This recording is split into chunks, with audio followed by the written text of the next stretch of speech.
if one fall changed everything and you never saw it coming. In this episode, we're digging into why fall prevention matters way more than you think, and how to spot the hidden risks in everyday routine, and what caregivers can do right now to keep loved ones safe and at home. Because preventing a fall isn't just about safety, it's actually about preventing independence. It's actually about protecting independence, dignity, and peace of mind. Today we have here with us, again, we're so happy to have her back, the fabulous Consuela Marshall, occupational therapist. She's a graduate of LSUMC, School of Allied Health. She's been an occupational therapist in home health for 25 years. She's worked with caregivers. She's worked with people with all kinds of things going on. She's been up and down all the roads. She has been a caregiver herself. If you haven't heard the first episode with Consuela, do make sure and check that out. In fact, link that in the show notes for this so you can go back to Consuela's first episode. And since we saw her last time, Consuela has written a book about fall prevention, called Preventing Falls, called Fall Prevention, Planning Not to Fall. Consuela, thank you so much for being here today. Oh, I appreciate it. And it's always an honor to be with OTs and to be respected and revered by OTs, because I think you all are fabulous, and I'm really happy to be. Yeah. Well, you know, all OT episodes are our favorite. Not that Always. we're biased at all, but Slightly. Yes. I'm so excited to be here, and fall prevention is just the heart of what Finding a Foothold is about, in protecting the independence of older adults and of caregivers who are caring for them, in the way of also emphasizing caregiver injury prevention. So all of that wrapped into one ball, because they're all intertwined. Caregiving, fall prevention, and injury prevention, it just sort of is linked together. And if we can start in the beginning of reducing fall risk, that positive impact on injury prevention and on caregiver stress naturally happens, because we're going to go to the ground roots of why many people are often thrust into a caregiving role. Their loved one had a fall, and it happened overnight.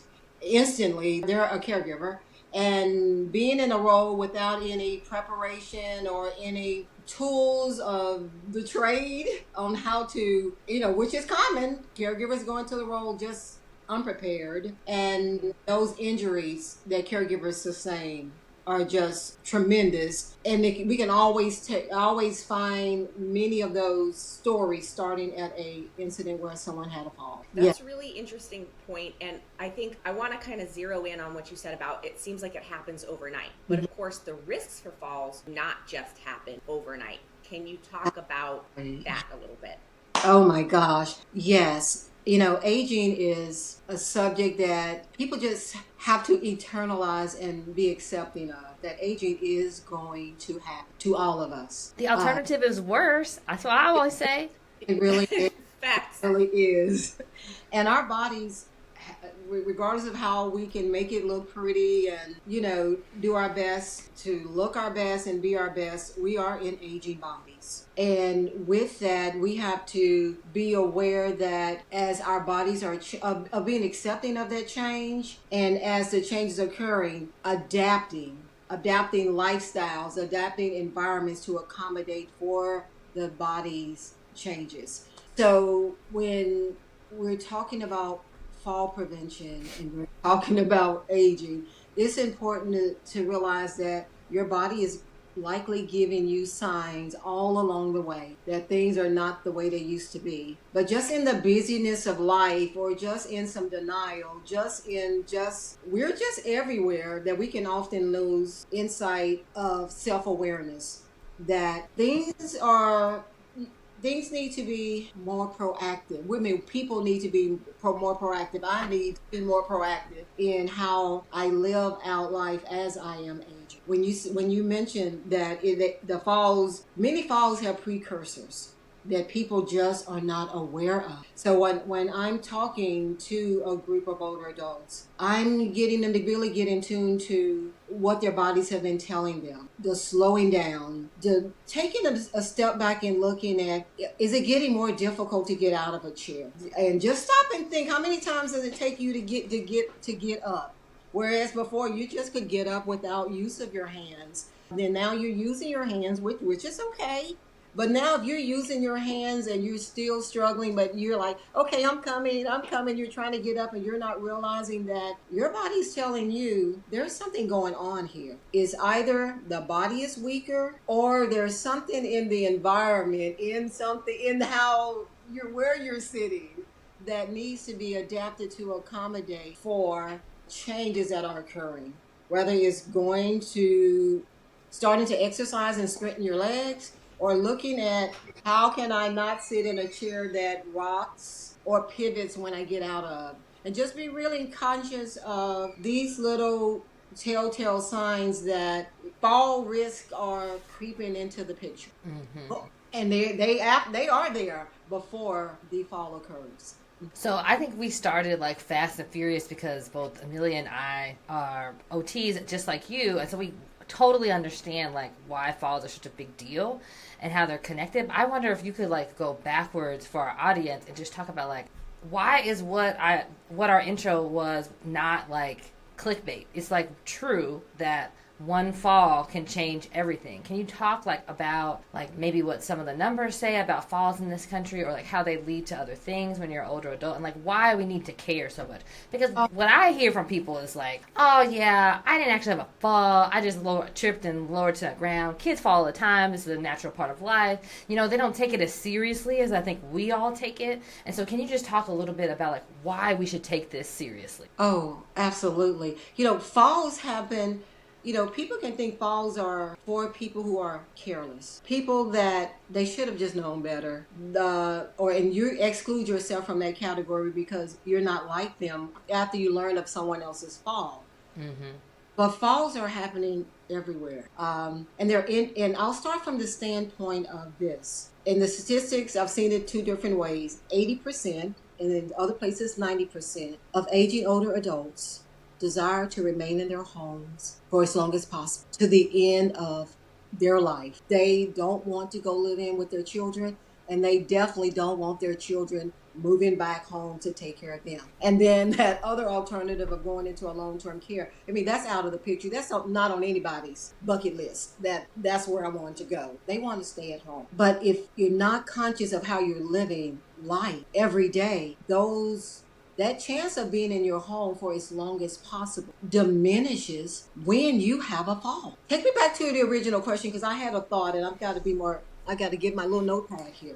Yeah, I just wanted to I want to express to the audience how serious falls are as an older adult specific, right? Like we see kids fall, people fall on the football field as a grown-ups, like people trip on the stairs, but as we are older and our bodies have changed, why is that such a much bigger deal? Like what happens after you're 80 and you have a fall, like a hip fracture and from the fall, and like what are the downstream occurrences, I guess? Oh, yes. As we're older, our bodies do not bounce back, as easily as someone younger when they've had a fall. So if you're 70 and 80 and 90, you have a fall, the chances of sustaining an injury are greater.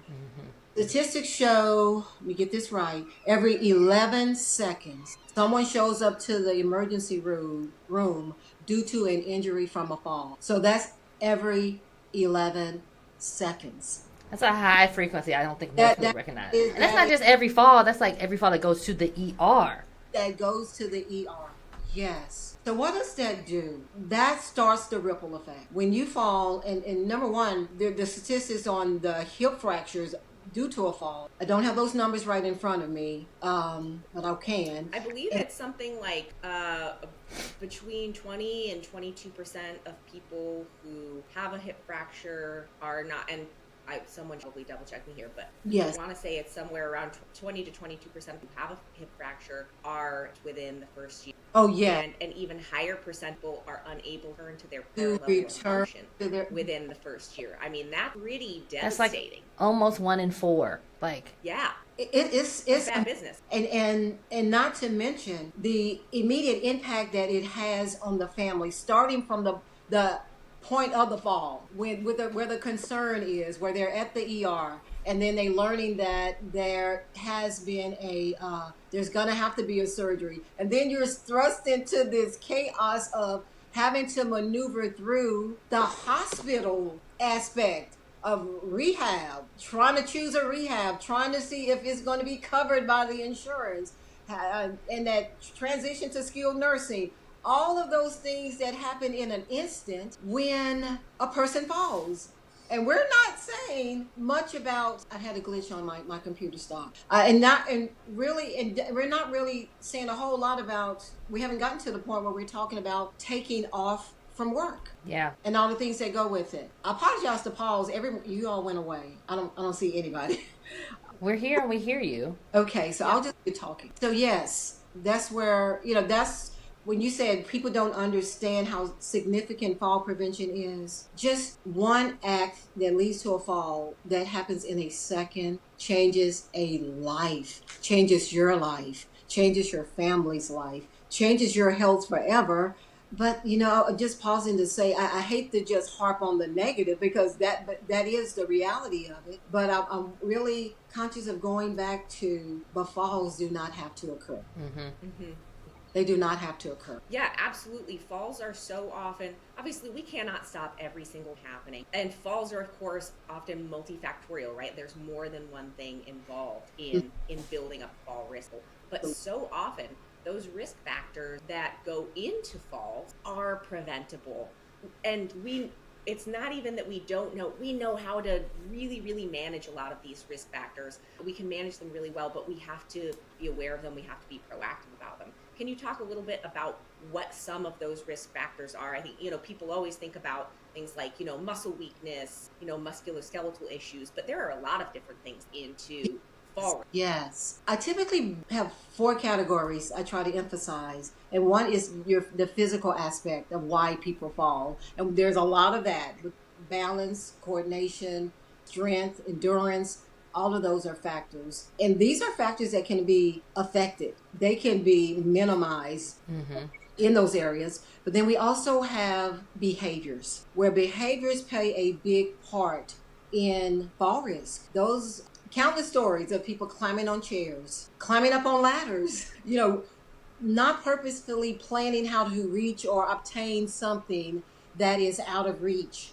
These are behaviors that lead to falls. So we're saying physical aspects, behavior aspects, and then the environment that you live in, looking at how do you make changes in a home that you may have lived in for 20 or 30 years to accommodate for changes that have occurred in your body. And oftentimes there are not huge changes in many aspects if you're still ambulatory, if you're still if you're able to walk without a device. They tend to be minor things that you can put in place or remove out of place in the environment that can lead to you having reduced fall risk. And then we want to look at pre-existing things that are going on in your body.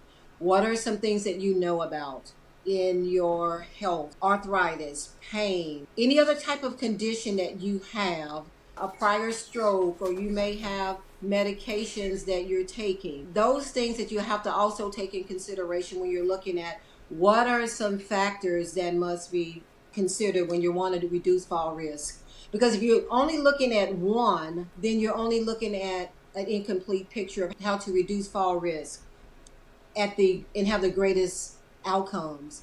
Because as an OT, I've gone in and talked with families and talked with older adults, and they do make the modifications. They get the tub benches, they put the grab bars in, they make changes in the type of seat that they're sitting in. We look at the bedroom, we're talking about heights of surfaces, and we go through that home and we make recommendations for that person in getting that environment straight and set for them.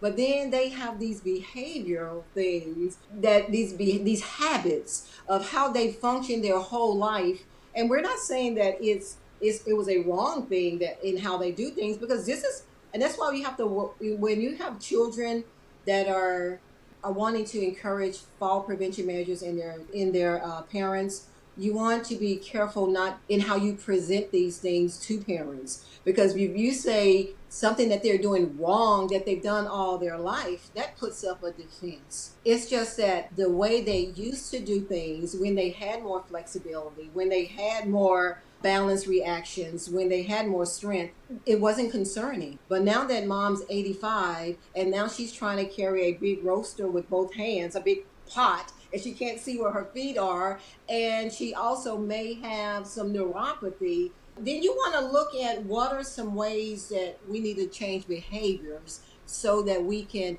lower fall risk. Make sense? I think, yeah, oh, that makes so much sense. I think I just want to like re-say what you're saying again so that people get it, because I think as OTs, this is like a complex web of things that we're always modifying and changing each of these 4 components, and I don't think everybody thinks this way. And so I just want to highlight what you said because it's so important. So there's 4 things that impact it. It's physical, like what your balance is, what your vision is like. It's behaviors, like how risky are the behaviors that you do, what the environment is set up like, and then what your past medical history is, like what medications are you taking, what other things that are going into your body that are impacting how you function. And any of those could be off in a way that could cause a fall, but also it's often more than one of those things. And because all of these have a thing, right? Everybody has a level of balance. They have some behaviors. Everybody's doing all of these things. And they've been doing them a long time. You're like, I've always had this throw rug right here. It's never been a problem, but also that's your environment. So maybe your environment isn't the problem, but now your vision is different, or your neuropathy is worse, or you've taken a blood pressure medication and it's actually lowering you too low. And like all these micro changes add up to being more fall risk. And untangling that is like part of the challenge for help the people to get people to figure out what their fall risk is. Is that like how you think about it? Oh, absolutely. And you did a great job putting that into context. Right. It's so multifaceted. And and you mentioned some sensory things. I tend to group those sensory things into the physical category, because we're looking at you have your cataract that you need to have addressed, or you've got glaucoma. You've got all of these things that are multifaceted, till having input from someone who is skilled and chipping away at all of these things in a manner that, number one, making it digestible, making it real, putting it in the context of real life. And that's why I use a lot of stories in my workshops and webinars and throughout a book that I've written, to really just bring it home by just telling a story at how a day started, where we had an older adult just starting their day, and in their day they had a list of things that they wanted to do, but in that day and on that list was not the plan to fall, because nobody plans to fall, but in the process of doing life. And one of the stories that I tell many stories, but one that comes to my mind right now is just, and I'll just call her Miss Phyllis, that she was just a very happy lady. She was just so grateful to be retired. She worked at the library for years, and she's finally at the point where she's home and she's loving it. She's reading her books and living life, and just this is what she's been waiting for. But she was off work, and this is a true story, maybe about 3 years, and she's just noticed she's not as strong as she used to, but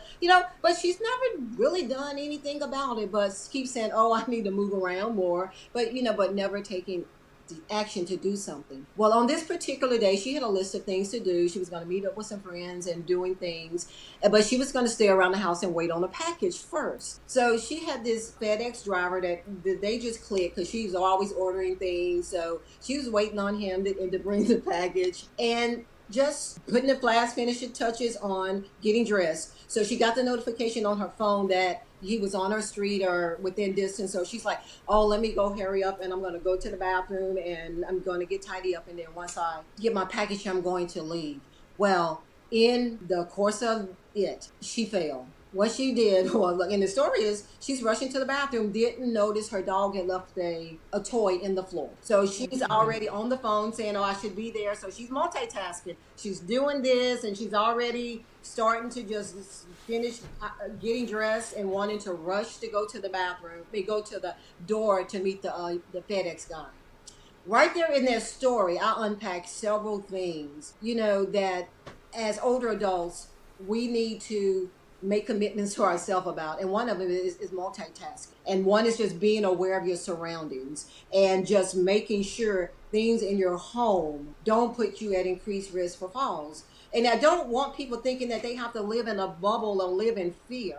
It's just being more aware that if you want to protect your independence and your ability to remain in your home as long as possible, you've got to do whatever it takes to reduce these fall risks. I love how you talk about, no one plans to fall. And I can't tell you like how many times I've said that to patients, right? Who are maybe they're doing something and I'm suggesting maybe they do it a different way. Maybe something's a little risky and they're like, I'm not going to fall. And I say, I have literally never met someone in the hospital who planned to be there. Yes. Who planned to fall, right? Exactly. But there's also this other flip side to it, which is sometimes like this fatalism that people have about aging, about getting older, that it's just going to happen, that there is nothing that they can do about it, that falling is a part of getting old, getting weaker is a part of getting old, and that's just the way it is, and I'm just going to accept it.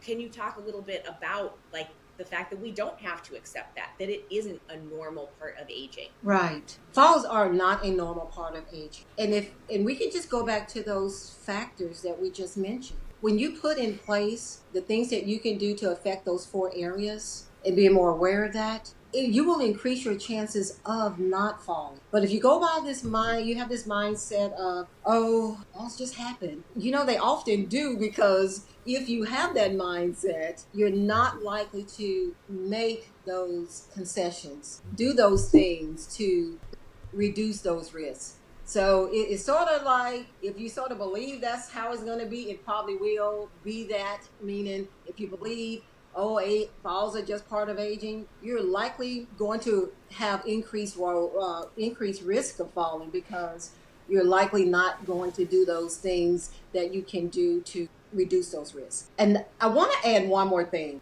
Many people think fall prevention is so expensive.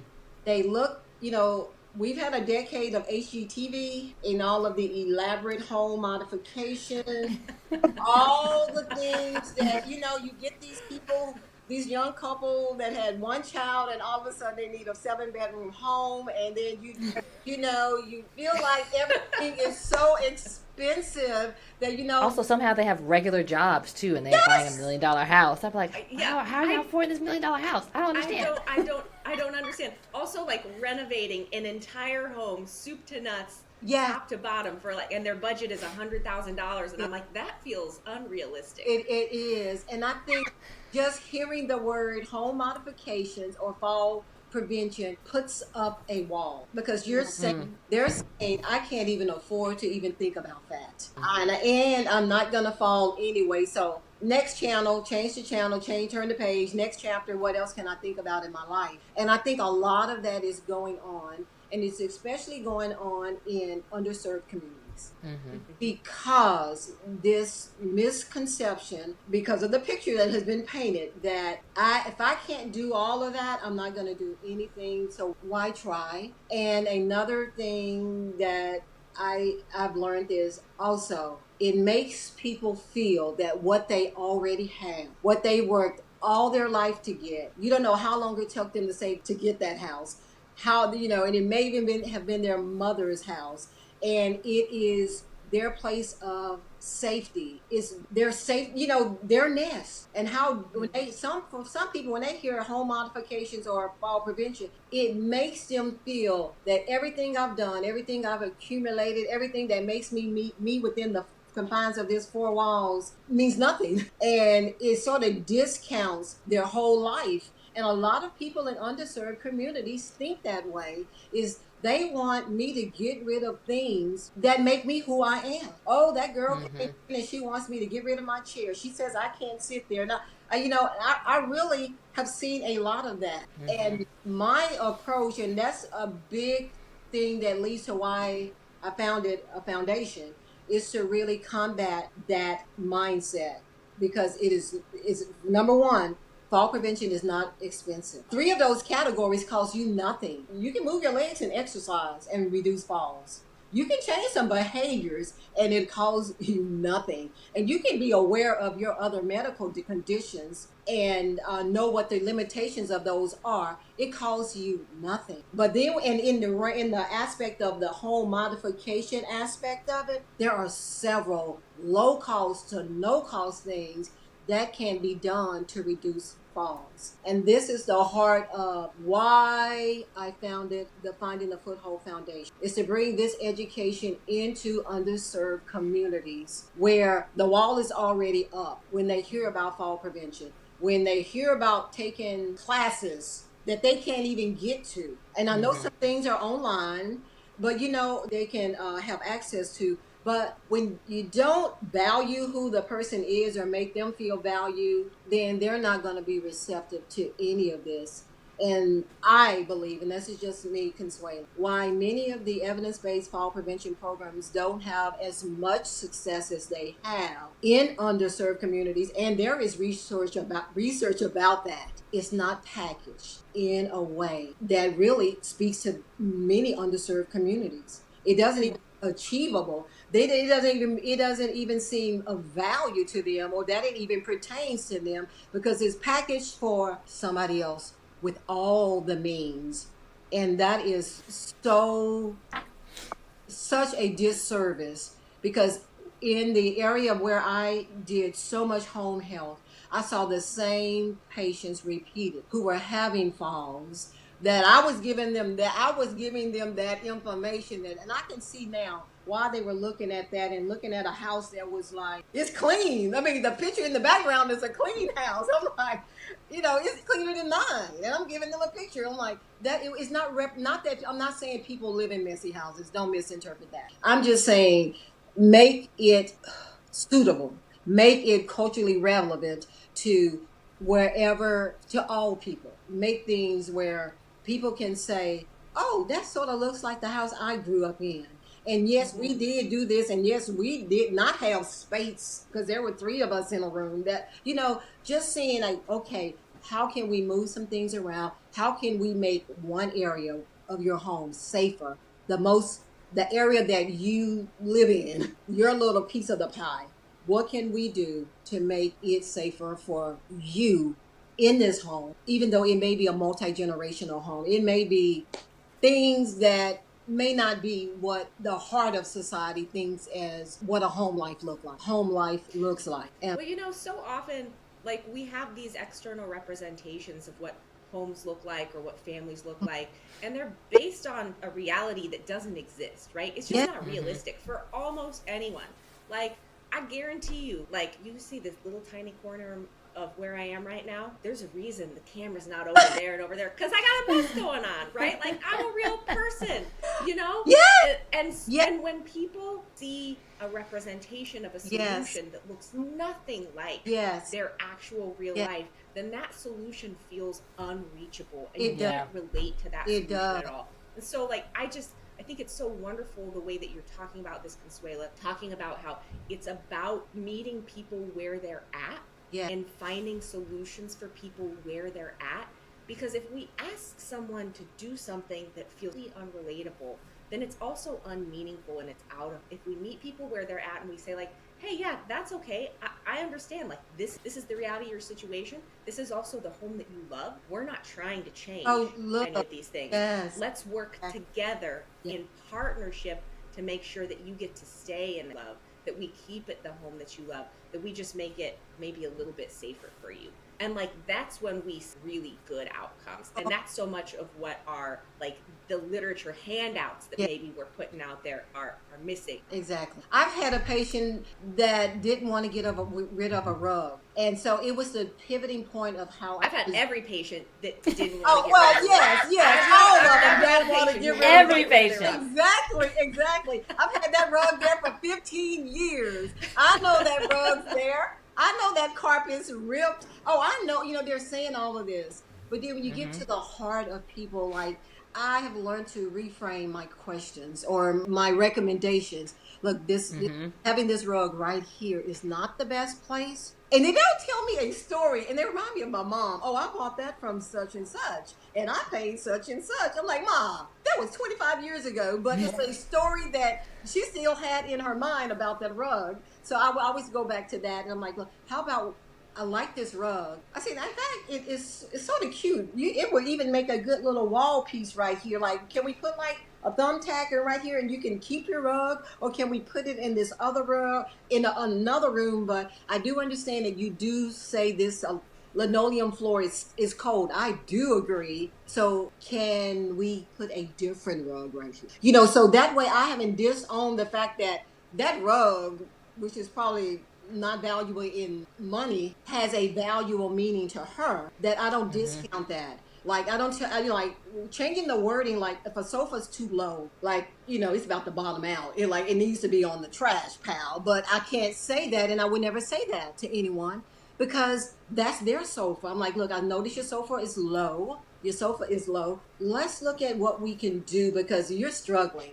You're waiting to go to the bathroom until the urge comes back the third time, because you know how hard it is to get off the sofa. And that's one of the reasons you have bladder infections. So and I'm like trying to get them to understand why it's in their best interest to make the change. And then we're like, okay, let's talk about some low cost ways to bring the sofa up. I'm not all about you getting a new sofa. And I see this sofa is on every picture in your house. This is where everybody takes the Thanksgiving picture, on this sofa. So I'm not going to ask her to get rid of that sofa. But I'm like, what can we do? If we can even just reduce the fall risk by 50%, we've done better than nothing. Because if we don't do anything, we don't make any gains. So starting from simple, do you want to put it on blocks? Do you want to bring them things that show how to elevate it with sofa risers? We look at, okay, if we're going to go the pillow route, putting something under there. We're not going to use pillows. Let's see if we can get sheets that are tight and more compressed, and we'll make them the same size as the cushion so that you're not sitting on a teeter thing of pillows. We're just trying to really trying to see what's the best way to achieve the outcome that we want in a way that is affordable and acceptable to the patient. Because, when people are creating new products or new things, they always talk about a minimum viable product. Get out the thing that shows your idea with as little effort and money as you can, and then see if it works. And I feel like this is a very similar situation. It's like, what changes can we make that are the minimum viable changes that will push us over the edge to do the right thing? And so just like we said, that in those 4 domains, it could be small things in each of those domains that add up to a big fall risk. That also means that there's small things you can do in each domain to decrease your fall risk so that you're not having that challenge. And I'm so in agreement with what you're saying about people thinking like, this is so much. I don't have the effort, the time, the money to make all these changes that you recommend I'm doing nothing. When instead you can do something small in each one of those things. Yeah. You can get up and down 10 extra times or walk around your island a few more times for free exercise that gets you moved. You can, move your dishes to a slightly different height so that the ones that you use all the time, you don't need to get on the steps to a floor. Exactly. You can tape down your rugs. You can wear house shoes instead of having a rug so that your linoleum floor is not cold. There's a million things that can be done. And I just think the important part is that people understand it could be small. The small things matter, and that you should do it. You should do it because of what you said. That was a direct line to bladder infections. The low couch, you're not getting up regularly, and you have bladder infection, which leads you to the hospital, which you don't want to do, right? And then you get in the hospital, and then there's other bugs floating around there, and then you get sick. I know that sounds I feel like sometimes when I say that, people are like, that's so much. I'm like, these are real life stories that happen in this exact order like this. Yes. And nobody connects the dots, I think, is what happens. Not enough people connect those dots together to be like, oh, this is actually a big problem at this level because of this thing that might happen. Yes. And all you had to do in that situation was maybe put the sofa on rise or make the cushion a little firmer. Yes. So that person could get up, right? So with a basically no cost intervention that is thoughtful about that person and how they live and how they move through the world, we can actually prevent this whole thing that maybe does to a fall, but also leads to a really costly hospitalization. Yes. Which then leads to a higher fall risk because now this person has been kept in bed in the hospital for 6 days and they weren't allowed to get up. And they're on 5 more medications. Yes. And, not to mention that UTIs make people lose their minds, so It's just this really, really simple thing. You know, that's such a Yeah. great example. Talk about how simple intervention has a It, huge impact. it does. I have so many stories how falls just it's like a train wreck. Normal life, just doing life and have a fall. Just didn't make the right decisions, just didn't know that there were other options. And repeatedly, after I'm working with someone who's going through recovery, the family's stressed out. Like, who's going to stay with mom tonight? Rehab did only last 4 days and they sent her home. Mom didn't want to go to skilled, or skill wasn't covered, or skill was only 20 days, and now mom is at home. And all of these decisions that have to be made after a fall are, and sometimes life is never the same. Yeah. Never the same. Yeah.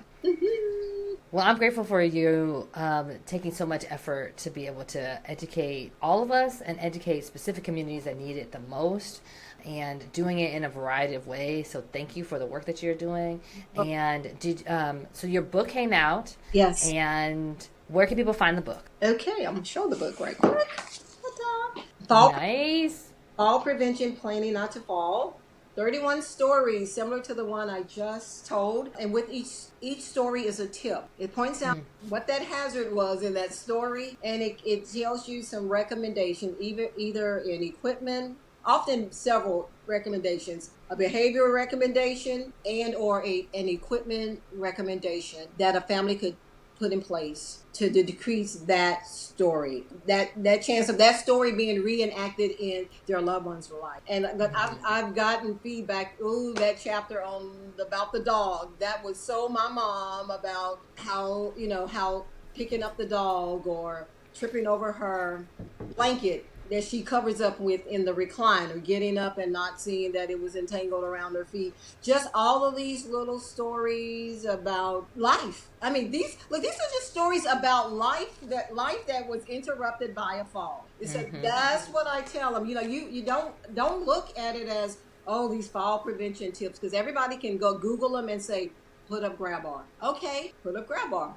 And you just think, okay, if I need one, I'll put it up, but I don't need one. And really, it's not just about putting up a grab bar. It is when, where, and why, you would put up a grab bar in the course of an activity that you're going to do that day. And you put it back into the context of being in your home for as long as possible and being as independent as possible. It has been really the pivoting thing that many of the people who locally, I've been in so many workshops locally, and that's what they're saying.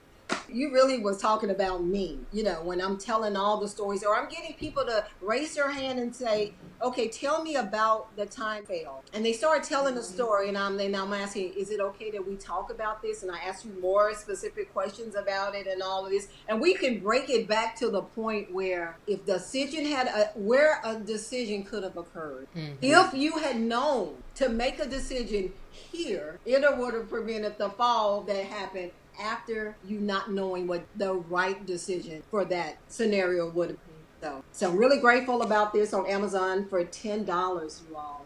It will not break the bank, and it's really fun, easy reading. Till if you read one story, you finish that short story for today, and you may pick it up again and slowly start making little changes in your thinking about how easy it is to just not fall. That falling doesn't have to be part of aging, that you can do things to prevent falls. Well, Consuela, thank you so much for being here on this episode of CareLab.